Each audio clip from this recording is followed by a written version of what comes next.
One of my wife Jenny's favorite things to do, and honestly mine, on the cruise ship is test the fates. That's right, talking about cruise ship gambling. And it's not just the casino, there's a few ways to gamble on the cruise ship. We're gonna look at those in this video and give you some tips.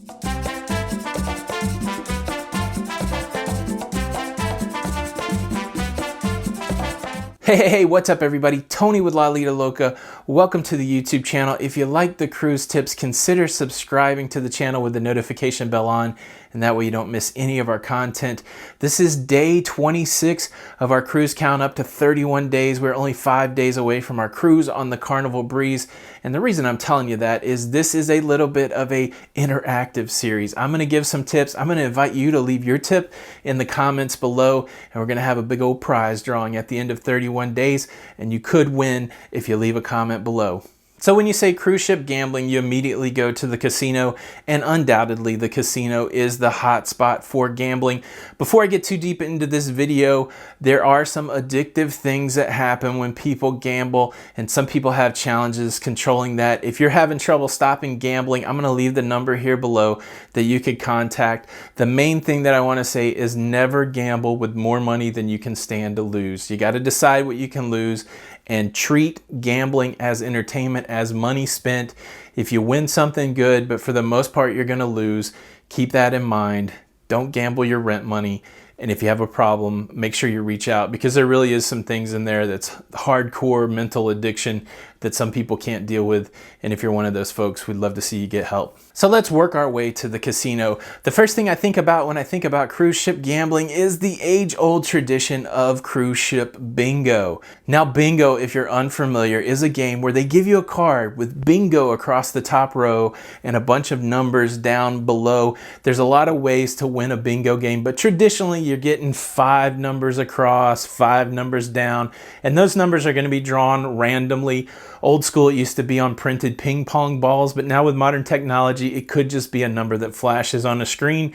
And if you are the winner, you yell out bingo and you win whatever the prize is. It is a honored cruising tradition. And the way bingo works on the cruise ship is they will sell you cards and you can participate in the game. Now you could just buy a single card for a bingo game. They try to incentivize you by making buying packs of cards cheaper, and you really can rack up the bingo fees by buying a lot of cards and playing a lot of games.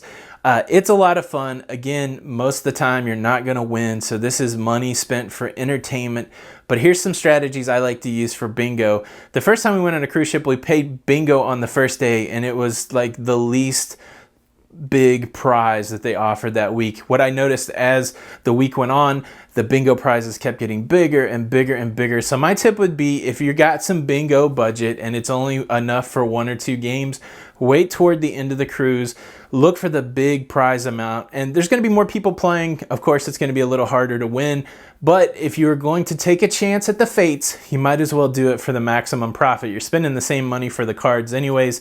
Talk to the people that are running the bingo game. Ask them when the big game is, and then that way you can come up with a strategy on how you want to spend your bingo dollars. It's a good time. It's fun, especially if you get 4 numbers. You're waiting on the last number. You get that rush.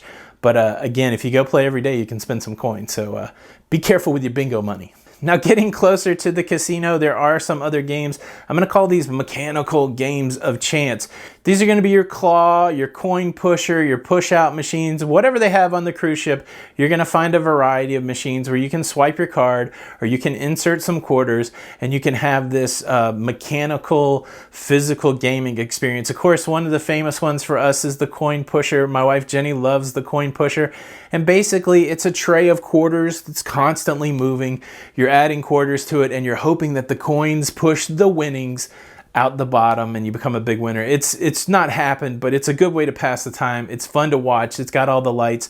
But there's also claw machines where you can try to claw like an iPad or something like that. And then of course they have my favorite, these coin push-out machines where you actually try to push dollar bills, stacks of money down into the bottom. Again, the odds of winning these things, not that great. They're there because they make profit. Keep that in mind. They're fun to play, but make sure you budget and don't expect to win. That's the key thing. I think that's going to be the key message for all of this. Don't expect to win.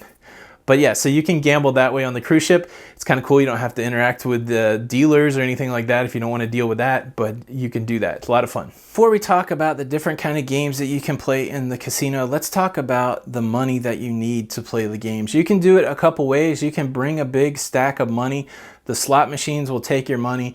The dealers at the table will take your money. You can use cash for your gambling. If you don't want to carry a bunch of cash with you, you can use your shipboard account to fund your gambling. If you go to a slot machine, you put in your ship card, it will allow you to debit money from your shipboard account or charge against your shipboard account to fill up the credits on the slot machine.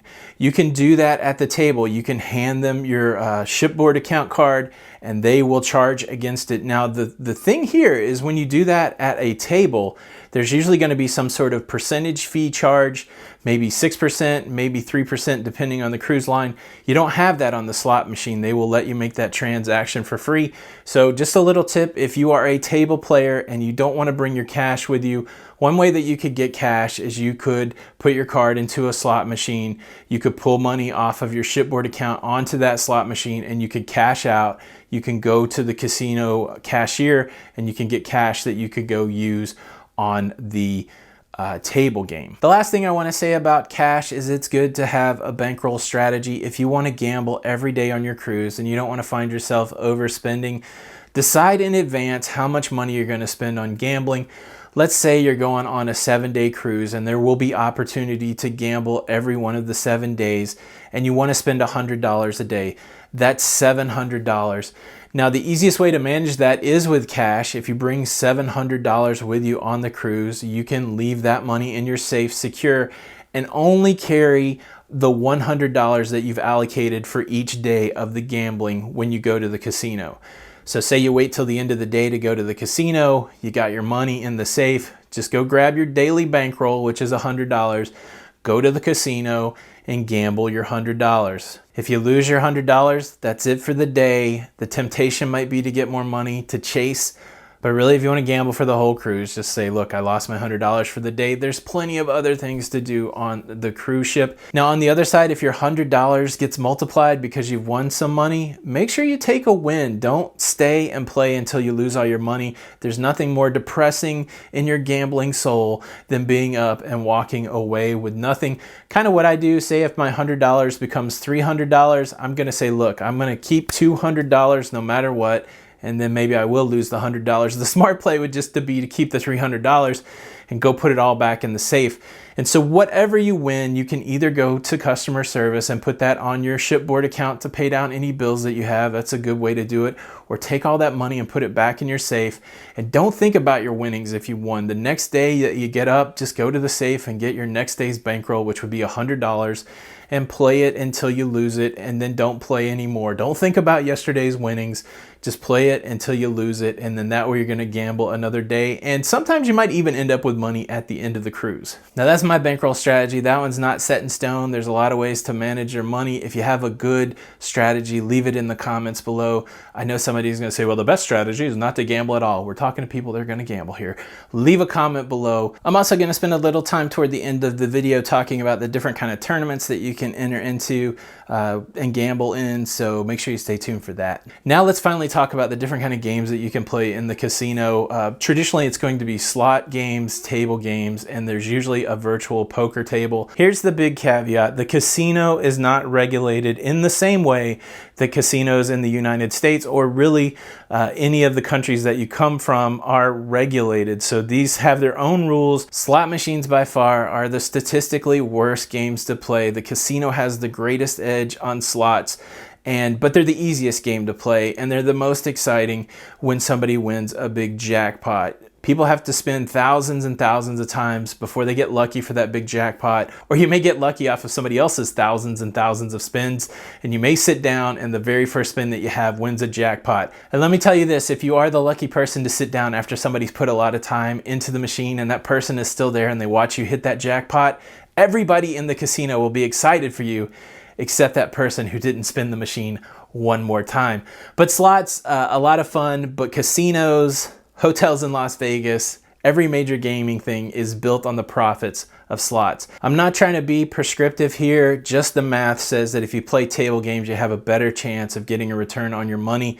But again, that's a lot of work. Sometimes it's not as exciting as the slot machine. And so I'm just encouraging you to learn another game, but I'm not discouraging anybody from gambling the way they want to gamble. Table games, craps, blackjack, roulette, those are traditional games, and you'll see those in a lot of casinos. Again, some of those you have to learn how to play. And the cruise casino, which wants you to gamble, will most of the time offer a class to teach you how to play those games. And so you can go and partake in that. So there is poker on the cruise ship. Most of the time, this is a dealerless virtual system, no chips, no cards, just a table with screens. They do it a couple ways there. They will have a cash game where you can sit down and buy in and play hand over hand, or sometimes they have a tournament that you can play in, winner take all type tournament. I do like playing poker, but I don't like playing short-handed cash games. I'm not big at playing cash games one-on-one, but I do like the tournament vibe. I haven't been in one yet, but I'm super tempted every cruise. And that brings us to tournaments and slot pulls. There usually are a couple tournaments on the cruise ship that will allow you to win an entry into a future tournament. It's a way that gets you on another cruise. Those usually happen. There's a slot tournament, and the way slot tournaments work is you pay a one-time buy-in, you sit down at a slot machine with a group of other people, and it's whoever can accumulate the most money in a given period of time. Usually it's 5 minutes, and what happens is they load up the machine with a bunch of credits, and then you just smack the machine as much as possible. And again, whoever the fates decide is the person that either slapped the machine enough, I guess you're determining that, but whichever machines hit the most, that person will either win money or be entered into another tournament. And then also the same thing with poker tournaments. They'll have poker tournaments on the cruise ship where somebody wins a cash prize, but they may also include an entry into another tournament with a larger cash prize. So there's a lot of opportunities to do that kind of gaming on the cruise ship. And then finally, slot pulls. Slot pulls are usually something that's organized outside the cruise. You see this a lot in Facebook groups. It's where a group of people decide to get together and pool their money, put it all in one slot machine, play through all of that money, and then split the winnings. We were in a slot pool that had over 100 people where we all put in $20. It took about 2.5 hours to do it, and we all won $13, so we lost like $6 in the process. But it was really interesting. Everybody got to sit down and pull the wheel, and in the beginning of it, it was exciting to see if it would win, but as it went on and on, I was like, nah, I don't know that I would do this, but I know that a lot of people like to do this. If you're somebody that likes to organize that kind of thing, it could be beneficial. One person puts their casino card in for all of those pulls, and that's another system that works in the casino. Whenever you have your card in the machine, you're getting points that are accumulated, and if you get enough points, you can get things like free drinks and free cruises. And so I could see somebody organizing a slot pool that would be advantageous for, because they're getting all of that money credited to their gambling. And it's another way that you can get some money back from the casino. I know there's people that cruise primarily on their gambling. They gamble enough to where they get a free cruise, and then they go back and gamble some more.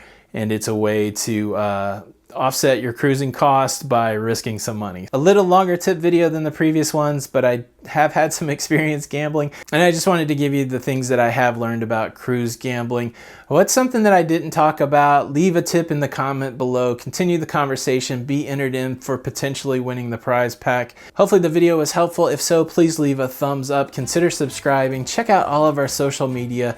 And the best of luck to you. Remember, if you're challenged with gambling, to call and get help. People are glad to help you there with no judgment. And again, this is Tony from Lido, Loca, and until the next time, we'll see you on the Lido.